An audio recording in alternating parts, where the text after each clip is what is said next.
The Wollongong Botanic Garden has been recognised internationally for its conservation of critically endangered plants.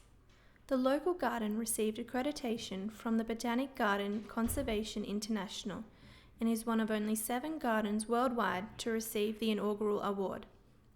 Garden curator James Beattie said that the award recognises their efforts to save native plants such as the Bowen Zierra and the Banksia vincentia.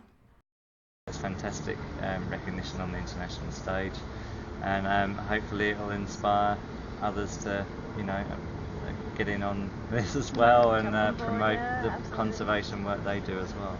Wollongong Lord Mayor Gordon Bradbury said that this award puts Wollongong on the map for natural preservation of Australian plant species. It's our great contribution to the survival of another plant species, but more specifically to recognise the talents and the ability of our staff, not only to create beautiful gardens, but also to be involved in conservancy.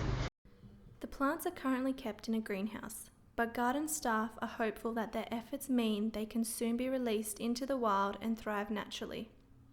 Anna Bowen for UOWTV Multimedia.